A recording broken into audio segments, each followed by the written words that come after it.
Anyway, there was an article I was reading on the Star, and this is the headline. The article was dated on, what date is this? Ini tarehe ngapi bwana? The article was dated on 15th August. And the topic of the article is when breasts become a burden. That Kenyan women have opened up on the mental pain of breasts that have never stopped growing. A condition called Gigantomastia. Where? Gigantomastia. So Gigantomastia is a sickness where the breasts just become gigantic. They become gigantic and they never stop. They just grow bigger and bigger. Anyway, I digress, sorry. Me trying to speak like an Italian doctor. Anyway, breasts, God's beautiful masterpiece that was just put on women, shapely, symmetric, a source of life, a source of health, a source of joy, a source of refreshment, a source of nourishment, and sweet intimate bonds for the whole family, not the children alone. If you know, you know. Now, inside the breast is a whole milk industry. Alveoli that remove milk like factories, labels, like industrial parks, and the ducts that deliver the milk that is always headed to the nipple supermarket. Pure awesomeness. Anyway, behind this God's beautiful bliss is a sickness that is called Gigantomastia. It's a rare condition where women's breasts just grow to abnormally large levels, and they actually cause pain. There's difficulty in moving, and other health problems such as kuumwa na mgongo, among others. Well, with this problem, listen, I would like to read an excerpt of this article. Mary remembers having normal breasts as a child. They developed as expected in her early teens, but they did not stop growing. What was a natural part of her femininity and pride soon became a burden. By her 20s, she could no longer stand for long without her back aching. She stopped playing sports. Sleep became a complicated process of propping up with pillows to ease the weight on her chest. Where? She says that it has taken a significant toll on my mental health, contributing to persistent feelings of sadness, anxiety, and low self-worth, and also declining my overall quality of life, she told researchers. Kuna ndege inapita eko bwana, acha tuache ipite.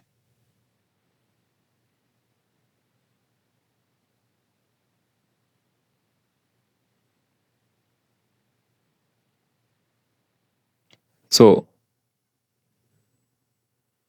Gigantomastia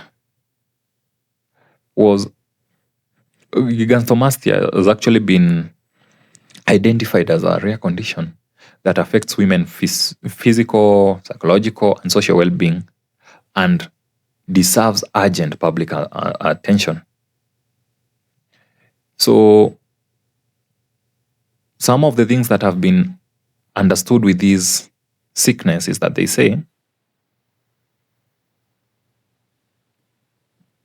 all people with Gigantomastia have heavy breasts, an altered posture, restricted movement, and constant pains.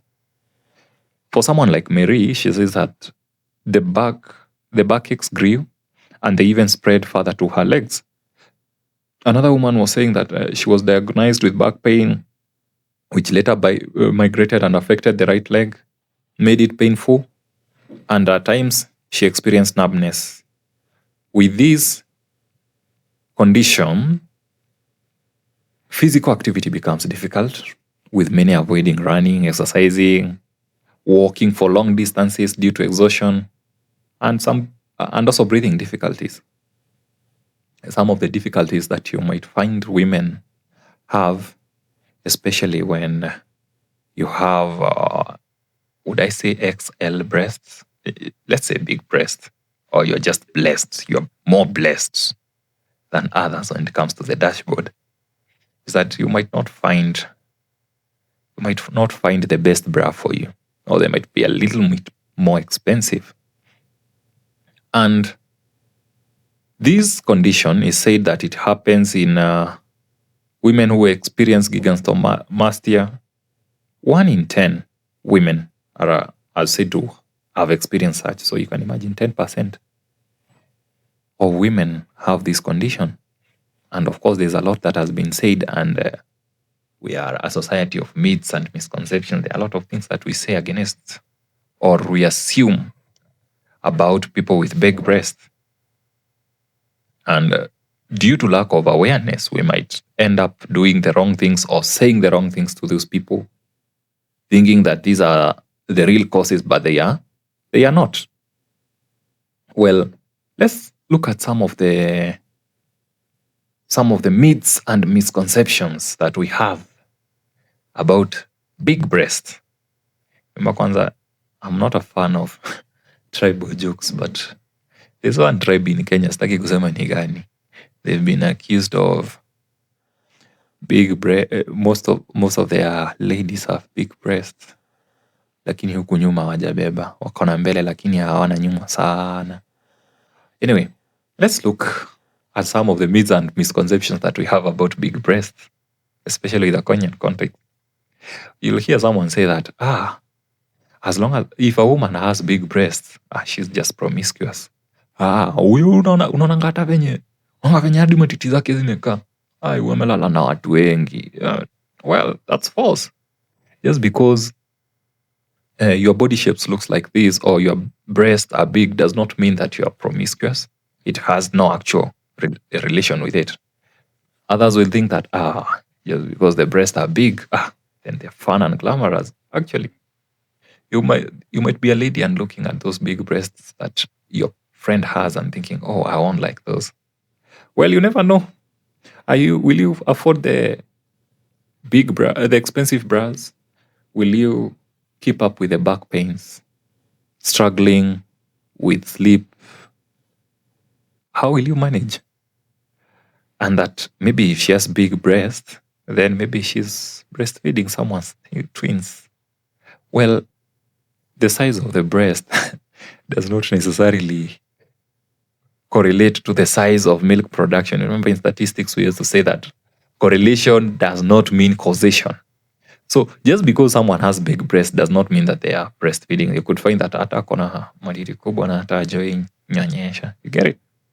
Some people also think that men love big breasts and that women who have big breasts have it easy. Well, women who have big breasts, it's not necessarily that they'll have a head start when it comes to getting men.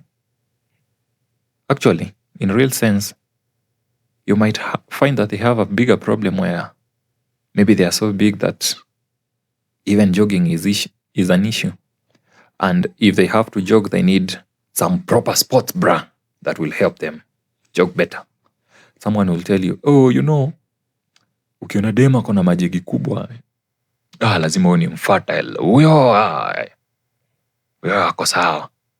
Big breasts don't necessarily mean that one is highly fertile. It's an old school myth.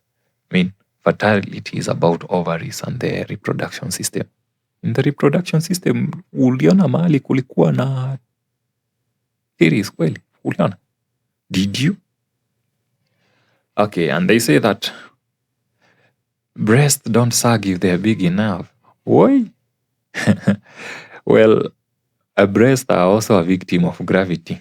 And gravity has no favorites. Remember, whatever goes up must eventually come down. So usisikia ati, zimeshuka, zimefanya nini. They will at one point come down. Whatever goes up must come down. And that if a woman has a big breast, it would mean that she's having a perfect health. Breast size don't actually determine how healthy a woman is. Well, there's a partial truth about it. that. But when it comes to extreme growth, like Gigantomastia, then it's not about size anymore. It's not about size anymore and health. It actually becomes a health risk. And for most women, you find that the size of your breast is more your genetics and hormones. Someone will also tell you a misconception or a myth like, all women with big breasts need reduction surgery. Well, some of them do for health reasons, as we were talking about the gigantomastia sickness. But sometimes, some of them love their curves, some of them love their blessing and take their crown with pride. But sometimes, wanting a reduction surgery might be more of it's for your own personal comfort and not just because you want to meet the society's opinions or expectations. Then utasikia mtu mwingine anakuambia big breasts actually mean confidence. Not really. Confidence does not live in the chest. Confidence, it's a mindset. The bigger your tits does not mean the bigger your confidence. Big breasts are the perfect pillows. Nasikia tu, you just want to lie there, just have weird dreams. You remember those weird dreams that back in high school, especially the adolescence years, you have just weird dreams. I know most men can understand. Just weird things that you think about. Anyway, beyond what you might think are perfect pillows, you young man, just remember that sometimes they are sweaty, heavy, and awkward when you actually try to take a nap on them. So remember, big breasts are not just airbags. And bras are not some engineering degrees. So last but not least, the breast size, I think we talked about that the breast size is not actually proportional to the amount of milk that a mother can carry, because the breast is mainly made of a fat tissue and not more of the milk-producing glands. Milk production actually depends on the granular tissue, and the milk-making parts are called the alveoli and levus. And a woman with smaller breasts may have just as many, or even sometimes more, active alveoli and lobules, the ones that produce breast, as a woman with bigger breasts. So the supply of milk actually works on a demand. The body will make milk depending on how often and effectively your baby suckles. So frequent breastfeeding or pumping will boost supply regardless of the size and also what you are eating. Remember, kama unakula vizuri utaweza kupata maziwa vizuri, you'll be able to get good milk. Small breast can feed twins and a big breast can struggle. Remember, small breast can feed twins, but big breast can still struggle. It's not about the size of the breast. It's more about the mother's health, the hormones, and breastfeeding frequency and size. So I really hope that the kind of mentalities we've had or myths and misconceptions about women with big breasts, they're going to change. And we have a different perception. Sio kuangalia ti mtu unaona huyu vile amebeba, lazima amekuwa very promiscuous. Kuja upatane na kadem kengine hata she looks like a 15-year-old, but a work experience, pale kwa CV experience, background experience, nayo ako nayo kwa wingi. So it's not, you can't judge a book by the cover, can you? I wish to stop at that. That has been my time. It's been exciting to have you here. We thank you for taking your time to listen in. Till next time, adios.